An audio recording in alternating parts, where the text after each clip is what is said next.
Hi there guys, welcome back. This is Deepak Kumar, co-founder of TradeHQS.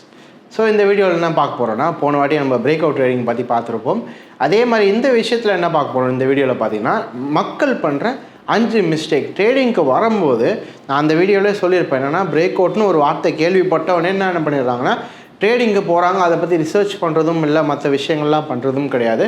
சரி, நம்ம எப்படி break out பார்த்தோமோ அதே மாதிரி மக்கள் பண்ணுற 5 மிஸ்டேக்ஸ் தான் பார்க்கணும். ஃபஸ்ட்டு என்ன பார்க்கணுன்னா, டூல்ஸை எப்படி யூஸ் பண்ணணும்னு நிறைய பேருக்கு தெரியல. இப்போ பிரேக் அவுட்டை எப்படி யூஸ் பண்ணணும்னு நிறைய பேருக்கு தெரியலையோ, அதே மாதிரி ஒரு டெக்னிக்கல் டூல் எடுக்கிறாங்க, ஒரு விஷயத்தை போடுறாங்கன்னா அதை எப்படி யூஸ் பண்ணணும்னு தெரியல. நம்மளுக்கு டெக்னிக்கல் டூல் தெரியும், சப்போர்ட் அண்ட் ரெசிஸ்டன்ஸ் இருக்குது, இது மட்டும் இல்லாமல் ஃபிபோனாக்கி இருக்குது, ட்ரெண்ட் லைன் இருக்குது, சேனல் இருக்குது, இதெல்லாமே எப்படி யூஸ் பண்ணணும்னு தெரியல. நான் சும்மா ஒரு எக்ஸாம்பிள் கொடுக்குறேன். இப்போ நம்ம போன வாட்டி பிரேக் அவுட்டில் பார்த்த அதே இது தான் நான் எடுத்து வச்சுருக்கேன். இப்போ மார்க்கெட்டில் நான் எப்படி வரையக்கூடாதுன்னு காமிக்கிறேன். இப்போ ஃபிபோனாக்கி நிறைய மக்கள் என்ன பண்ணுவாங்கன்னா, ஒரு லோ எடுத்துப்பாங்க. லெட்ஸே இந்த லோவிலேருந்து என்ன பண்ணுவாங்கன்னா, வந்த ஹை வரைக்கும் என்ன பண்ணுறோம், ட்ரா பண்ணுறோம். எல்லா லெவல்ஸும் ஆன் பண்ணி வச்சுருப்பாங்க. என்னென்ன லெவல்ஸ் இருக்குது அப்படின்னு பார்த்தீங்கன்னா தெரியும். 0லேருந்து 0.236, 0.382, 0.5, 0.618, 0.786, 0.888, 1 இந்த மாதிரி எல்லாத்தையும் ஆன் பண்ணிவிட்டு என்ன பண்ணுவாங்க அப்படின்னு கேட்டிங்கன்னா, இந்த சப்போர்ட் அண்ட் ரெசிஸ்டன்ஸ் மாதிரி யூஸ் பண்ணுவாங்க. என்ன சொல்லுவாங்கன்னா, பாருங்கள் மார்க்கெட் இந்த கரெக்டாக 0.618 மார்க்கெட் என்ன இருக்குது, ரீடெஸ்ட் கொடுத்துருக்கு. அது எவ்வளோ தூரம் வந்திருக்குன்னா 0.88லேருந்து மார்க்கெட் என்ன இருக்குது, திரும்பிட்டு மார்க்கெட் திருப்பி எங்கே வந்திருக்கு பாருங்கள், இந்த இடத்துல 0.618. திருப்பி மார்க்கெட் மேலே போயிட்டு இந்த இடத்துல 0.786 ஒரு கரெக்ஷன் கொடுத்துருக்கு. இந்த இடத்துல 0.5 தான் மார்க்கெட் என்ன இருக்குது, மேலே திரும்பி இருக்குது அப்படின்ற மாதிரி சொல்லுவாங்க. சரி, இப்போ இதில் என்ன தப்பு இருக்குது அப்படின்ற மாதிரி பார்க்கலாம். இப்போ நம்ம இதை கேள்விப்படும் போது என்னன்னா, ஒர்க் ஆகிற மாதிரி தான் இருக்கும். ஆமாம் பாருங்கள், நிறைய இடத்துல திரும்பி இருக்குது, அழகாக இருக்குது அப்படின்ற மாதிரி தான் நம்ம யோசிப்போம். நல்லா யோசிச்சு பார்க்கலாம். ஃபஸ்ட்டு இந்த மாதிரி இருக்கிறதுல என்ன மிஸ்டேக்குன்னு பார்த்தீங்கன்னா, இவ்வளோ லைன் வரைஞ்சிட்டு நான் கூட தான் இல்லை, ஒரு சின்ன குழந்தை கூட சொல்ல முடியும் எதனாச்சும் ஒரு லைனில் திரும்பும் அப்படின்ட்டு. புரியுதா என்ன சொல்ல வரேன்ட்டு? என்னென்னா, எல்லா லைனும் வரைஞ்சிட்டா ஏதோ ஒரு லைனில் திரும்பி தானே ஆகணும். அதனால் இதில் எந்த மேஜிக்கும் கிடையாது. நல்லா புரிஞ்சுக்கோங்க. இந்த மாதிரி எல்லா லைனும் ஆன் பண்ணிவிட்டு இதில் திரும்புன்னு சொல்கிறதுல எந்த லாஜிக்கும் கிடையாது. செகண்டு, இந்த மாதிரி ஃபுல்லாக லைன் வரைஞ்சோன்னா நம்மளால் மார்க்கெட்டில் ட்ரேடிங் மார்க்கெட்டே பார்க்க முடியாது. ஃபுல்லாக லைன் தான் இருக்கும், தவிர இதில் எங்கே பை பண்ணுறது எங்கே செல் பண்ணுறதுன்னு தெரியாது. செகண்டு, மூணாவது ஃபண்டமெண்டல் மிஸ்டேக்கே என்னென்னா, ஃபிபோனாக்கி ரீட்ரேஸ்மெண்ட் சப்போர்ட் அண்ட் ரெசிஸ்டன்ஸ்க்காக யூஸ் பண்ணுற ஒரு விஷயம் கிடையாது. ஃபிபோனாக்கி ரீட்ரேஸ்மெண்ட் அப்படின்னு சொல்லும் போது அதோட மீனிங் என்னென்னா, ஒரு மைனர் புல் பேக் வரும். ஒரு மார்க்கெட்டில் என்ன கொடுக்கணும், ஒரு சின்ன ஒரு கரெக்ஷன் கொடுக்கும். அதை மெஷர் பண்ணுறதுக்காக தான் எதை யூஸ் பண்ணுறோன்னு பார்த்தீங்கன்னா, இந்த ஃபிபோனாக்கி ரீட்ரேஸ்மெண்ட். இதை நம்ம எப்படி வரையணும், நம்ம ஏற்கனவே நிறைய வாட்டி வரைஞ்சி காமிச்சிருப்போம். இப்போ நம்ம எப்படி வரையணும்னு பார்க்கலாம். இதே இடத்துல என்னன்னா, கரெக்டான மெத்தடில் எப்படி வரையுதுன்னு பார்க்கலாம். ஸோ இப்போ என்ன பண்ண போகிறோம்னா, நம்ம முன்னாடி சொன்ன மாதிரி ஃபிபோனாக்கி ரீட்ரேஸ்மெண்ட் ஓவராலுக்கு வரையாமல் ஒரு ரீட்ரேஸ்மெண்ட் முன்னாடி சொன்ன ஒரு மைனர் புல் பேக் தான். இந்த மைனர் புல் பேக் எவ்வளோ தூரம் வரும்னு பார்க்கறது தான் ஃபிபோனாக்கி ரீட்ரேஸ்மெண்ட். என்ன பண்ணுறோன்னா, இந்த மார்க்கெட் அப் ட்ரெண்டில் போயிட்டு இருந்தால் ஒரு மைனர் புல் பேக் கொடுத்துருக்கு. அது எவ்வளோ தூரம் வரைக்கும் கொடுத்துருக்கு அப்படின்னு பார்க்கலாம். பார்க்கும்போது தெரியும் 0.618. இந்த மாதிரி தான் நம்ம ஃபிபோனாக்கி யூஸ் பண்ணணும். என்னென்னா, ஓவராலாக வரைஞ்சி அதுக்கு நம்ம இது கண்டுபிடிக்கிறதுக்கு ரீட்ரேஸ்மெண்ட் கிடையாது. ரீட்ரேஸ்மெண்ட்டோட உண்மையான மீனிங் என்னென்னா, மைனர் புல் பேக் எவ்வளோ தூரம் வரும் அந்த மாதிரி தான் யூஸ் பண்ணணும். அதே மாதிரி நிறைய மிஸ்டேக் இப்போ முன்னாடி நான் பிரேக் அவுட்லேயே சொல்லியிருப்பேன்.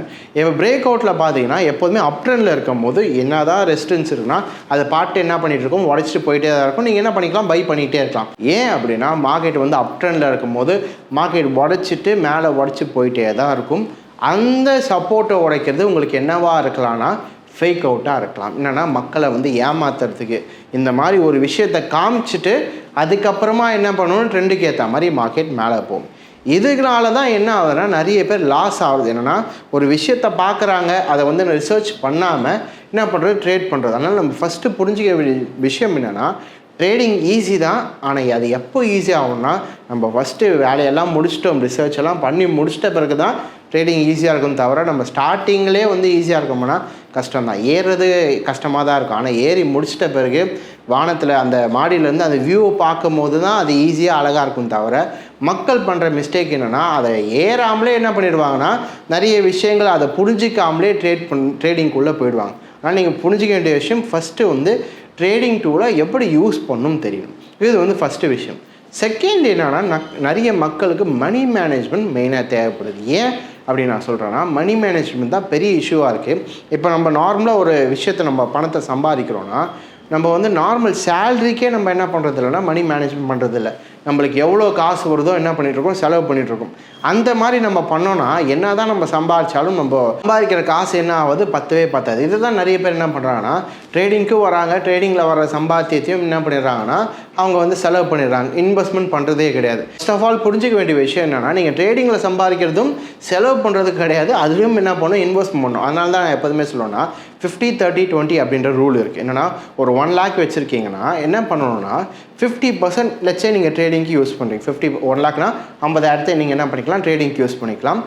30% 30,000 என்ன பண்ணீங்க, இன்வெஸ்ட்மெண்ட் பண்ணுங்கள். ஏன் நான் இதை சொல்கிறேன்னா, இன்கேஸ் உங்களுக்கு வந்து 50% லாஸ் ஆகிடுச்சு, ட்ரேடிங்கில் ஏதோ ஒரு விஷயத்த பண்ணிட்டோம், ஒரு எமோஷன்லாம் வந்து தப்பான ட்ரேட் எடுத்துட்டோம் அப்படின்னு லாஸ் ஆகிடுச்சுன்னா நீங்கள் என்ன பண்ணிக்கலாம், இன்வெஸ்ட்மெண்ட் பண்ணது என்ன பண்ணி கொடுக்கணும்னா நீங்கள் லாஸ் பண்ண காசை ரெக்கவர் பண்ணி கொடுக்கும்.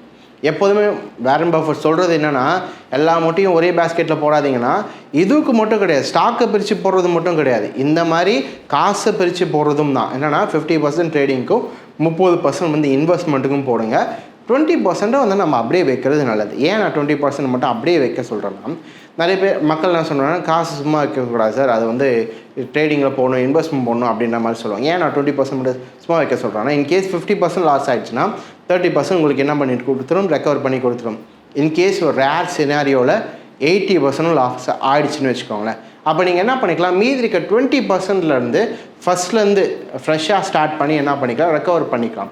இந்த 20% காசு இல்லாததுனால தான் என்ன பண்ணுறாங்க, நிறைய பேர் வந்து கடனுக்கு போயிடறாங்க. என்னென்னா ப்ராஃபிட் வருதுன்னு தெரியுது, ஆனால் என்ன பண்ண முடியல, எல்லா லாஸும் ஆனதுனால காசு இல்லை, அதனால் என்ன பண்ணுறாங்க, கடன் வாங்குற நிலைமைக்கு போயிடுறாங்க. இப்போ கடன் வாங்கினோடனே அதுக்கு இஎம்ஐ கட்டணும், இன்ட்ரெஸ்ட் கட்டணுன்றதுக்காக பெரிய பெரிய ட்ரேட் எடுக்கிறது, மொத்தமாக லாஸ் ஆகுது, திருப்பியும் கடனில் போய் முடியாது.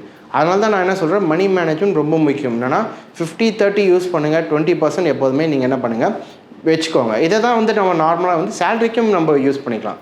50% வந்து நம்மளுக்கு தேவையான ரெண்ட்டுக்கும் அந்த மாதிரி விஷயங்களுக்கும், 30% வந்து எக்ஸ்ட்ரா, இந்த மாதம் வந்து நீங்கள் ஏதோ மூவிக்கு போகிறீங்க, ஏதோ ஷாப்பிங் பண்ணுறீங்க, அந்த மாதிரி விஷயங்கள் 20% என்ன பண்ணுவாங்க, சேவ் பண்ண சொல்லுவாங்க. அந்த மாதிரி ரூலை வந்து மணி மேனேஜ்மெண்ட் எதுக்கும் யூஸ் பண்ணணும்னா ட்ரேடிங்க்கு யூஸ் பண்ணணும். செகண்ட் விஷயம். தேர்ட் விஷயம்னா ரிஸ்க் மேனேஜ்மெண்ட். ரிஸ்க்கும் மேனேஜ் பண்ண தெரியணும். ஆனால் நிறைய படம் பார்த்து நம்ம வந்து நிறைய டைலாக்லாம் சொல்கிறதெல்லாம் ஓகே தான், ஆனால் படம் வேறு, நம்ம ரியல் லைஃப்பில் இருக்கும். நம்ம படத்தில் பார்த்துட்டு இன்ஸ்பயர் ஆகி நிறைய நம்ம வந்து அப்படியே கனவு காண்றது அதெல்லாம் ஓகே தான். ரிஸ்க் எடுக்கிறதுலாம் எனக்கு வந்து ஈஸி அப்படின்ற மாதிரிலாம் சொல்கிறதுலாம் ஒன்றும் பிரச்சனை இல்லை. ஆனால் நான் எப்போதுமே சொல்கிறது என்னென்னா, மார்க்கெட்டில் ரிஸ்க் எடுக்காதீங்க, மார்க்கெட்டில் நீங்கள் யாருன்னு காமிக்கணும்னு ட்ரை பண்ணாதீங்க. ஏன்னா நம்ம யாருன்னு காமிக்கணும்னு ட்ரை பண்ணால் மார்க்கெட் அது யாருன்னு காமிச்சிடும்.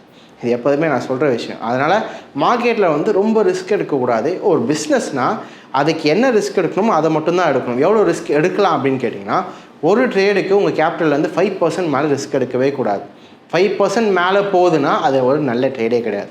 அதே மாதிரி நீங்கள் ஒரு 5% ஒரு ட்ரேடுக்கு ரிஸ்க் எடுக்கிறீங்கன்னா அது ப்ராஃபிட் வந்து பார்த்தீங்கன்னா 2:1, 10% ப்ராஃபிட்டும் 5% லாஸுமாக தான் இருக்கணும். அப்படி ஒரு ட்ரேடுக்கு தான் நீங்கள் என்ன பண்ணுற மாதிரி இருக்குன்னா என்ட்ரி எடுக்கிற மாதிரி இருக்கும். நிறைய பேர் என்ன பண்ணுவாங்கன்னா 1% வந்தால் லாஸு, 1% வந்தால் ப்ராஃபிட், அப்படி பண்ணிங்கன்னா அது கேம்லிங்கில் தான் வரும். என்னென்னா ப்ராஃபிட் எப்போதுமே டபுள் மடங்கு இருக்கணும், லாஸ் எப்போதுமே 1 மடங்கு இருக்கணும். நீங்கள் இந்த மாதிரி பண்ணால் மட்டும்தான் நம்மளால் கடைசியில் என்ன பண்ண முடியும், சக்ஸஸ்ஃபுல் பீப்புளாக இருக்க முடியும். நம்ம வந்துட்டு ரெண்டுத்தையும் ஒரே இதில் இருக்கணும். சில பேர் என்ன பண்ணுவாங்கன்னா லாஸ் வந்து 2%, ப்ராஃபிட் வந்து 1% வருவாங்க. அப்படிலாம் பண்ணிங்கன்னா அது பியூர் கேம்பிளிங் தான்.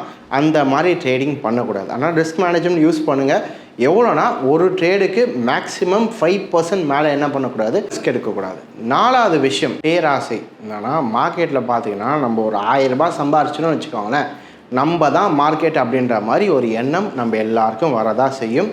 அதை யாரையும் விட்டு வைக்காது. நம்ம என்னென்னா நார்மலாக ஃபஸ்ட்டு சம்பாதிக்கும் போது ஒரு பிகினர்ஸ் லக்குன்னு சொல்லுவாங்க. ஃபஸ்ட் ட்ரேடே நம்மளுக்கு என்ன இருக்குன்னா ஒரு ப்ராஃபிட் வந்திருக்கும். அதை நம்ம ப்ராஃபிட்டை பார்க்கும் போது நம்மளுக்கு என்ன ஆகிட்டோம்னா நம்மளுக்கு ஒரு க்ரீடினஸ் வந்து பேராசை வந்து என்ன பண்ணுறோன்னா நிறைய ட்ரேட் எடுக்க ஆரம்பிச்சிடும். அனலைஸ் பண்ணாமலே நிறைய ட்ரேட் எடுக்கிறது. ஏன்னா இப்போது ஓரளவுக்கு நல்லா வந்து ப்ராஃபிட் வர ஆரம்பிச்சிச்சு. நிறைய பேர் பண்ணுற விஷயங்கள்னா நல்லா சம்பாதிச்சிடுவாங்க, கடைசியில் ஒரே ஒரு ட்ரேடில் மொத்தமாக அழிச்சிடுவாங்க.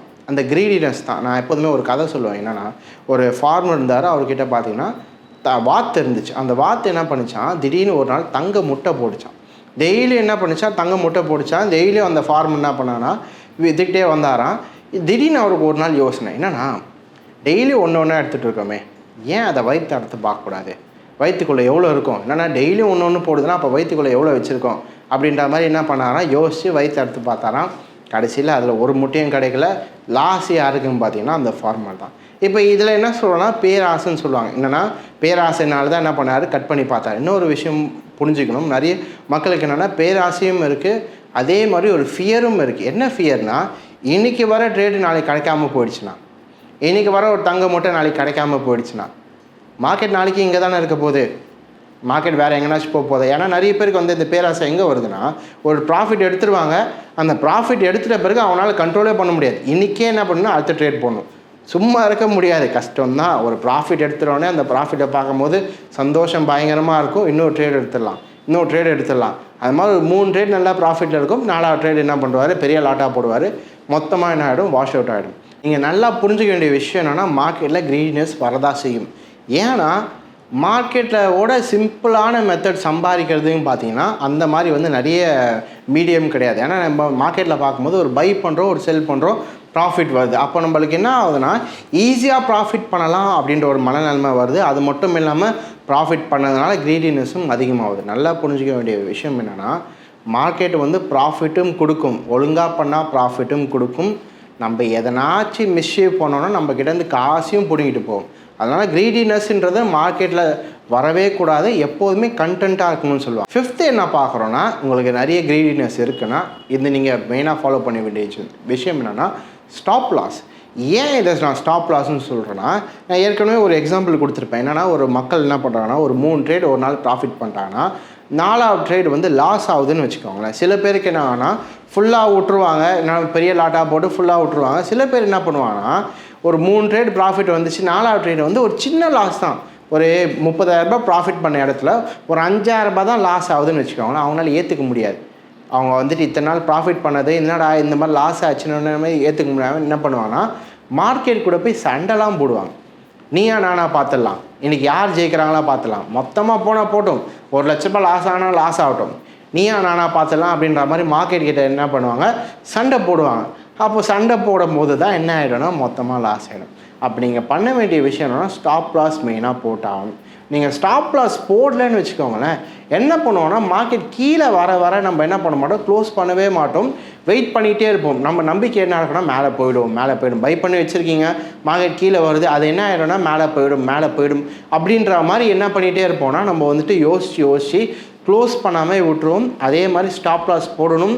போட்ட ஸ்டாப் லாஸை நவுத்தக்கூடாது. அதுவும் நல்லா புரிஞ்சுக்கணும். என்ன பண்ணுவாங்கன்னா, மக்கள் வந்து நிறைய பேருக்கு வந்து ஆவரேஜிங் பண்ணுவாங்க, கீழே வர என்ன பண்ணுவாங்க, ஆவரேஜிங் பண்ணுவாங்க. நல்லா புரிஞ்சுக்கோங்க, ஸ்டாப் லாஸ் போட்டிங்கன்னா போட்டது தான், முடிஞ்சிருச்சு. ஸ்டாப் லாஸ் போடுங்க, டார்கெட் போடுங்க, என்ன பண்ணுங்க, க்ளோஸ் பண்ணிட்டு உங்கள் வேலையை பாருங்கள்.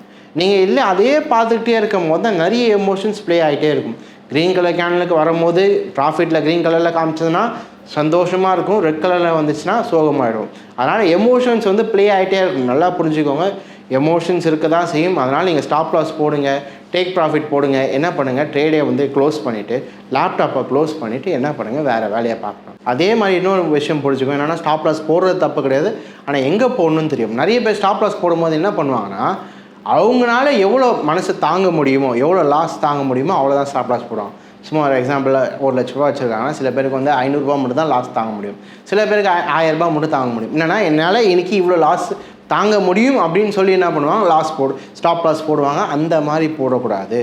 மார்க்கெட் எங்கே கொடுக்குதோ அதுக்கான சர்டன் பர்சன்டேஜ் எவ்வளோ கொடுக்குதோ அந்த லெவலில் தான் என்ன பண்ணணும், ஸ்டாப் லாஸ் போடணும். அதே மாதிரி இன்னொரு விஷயம் என்னென்னா, ஸ்டாப் லாஸ் போடும் போது எந்த ட்ரெண்டில் போடணும்னு இருக்குது. இப்போ அப் ட்ரெண்டில் இருக்கும் போது நீங்கள் செல் பண்ணிவிட்டு மேலே எவ்வளோ தூரம் ஸ்டாப் லாஸ் வச்சாலும் மார்க்கெட் என்ன பண்ணிட்டு இருக்கும், மேலே போயிட்டே தான் இருக்கும்.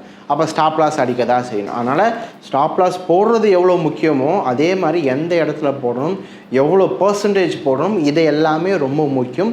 அதனால் ஸ்டாப் லாஸும் என்ன பண்ணுங்க, யூஸ் பண்ணுங்கள். ஸ்டாப் லாஸ் எதுக்கு நான் வந்து வலியுறுத்தி சொல்கிறேன்னா, இப்போ நம்ம வண்டியில் போகிறோம் அதெல்லாம் பிரச்சனை கிடையாது.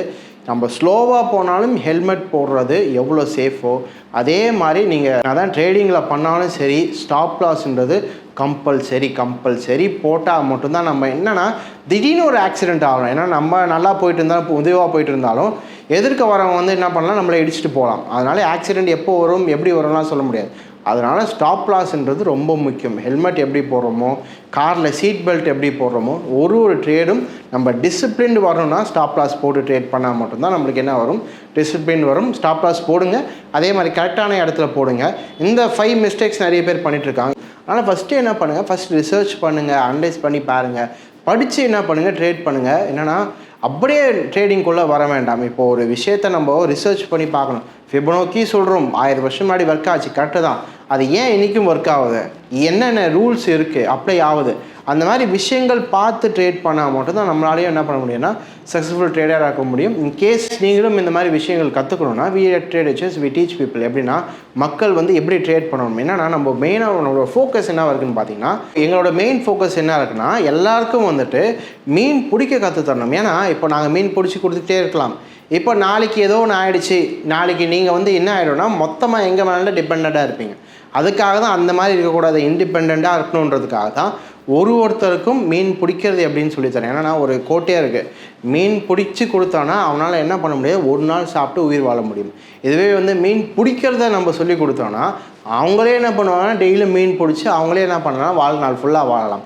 அதுதான் நம்மளோட மெயின் ஃபோக்கஸாக இருக்குது. அதனால தான் வி டீச் பீப்புள் எப்படி நம்ம ட்ரேட் பண்ணணும், எப்படி ட்ரேட் பண்ணக்கூடாது, அந்த மாதிரி விஷயங்கள்லேருந்து ஷேர் மார்க்கெட்னால் என்ன பேசிக்லேருந்து இந்த ஃபிபோனாக்கி எப்படி ரைட்டாக யூஸ் பண்ணணும், இதில் எந்த மாதிரிலாம் யூஸ் பண்ணக்கூடாது, ஸ்டாப் லாஸ் எவ்வளோ தூரம் போடணும் பர்சன்டேஜ், அது வரைக்கும் எல்லாமே டீட்டெயிலாக சொல்லி கொடுத்துருக்கோம்.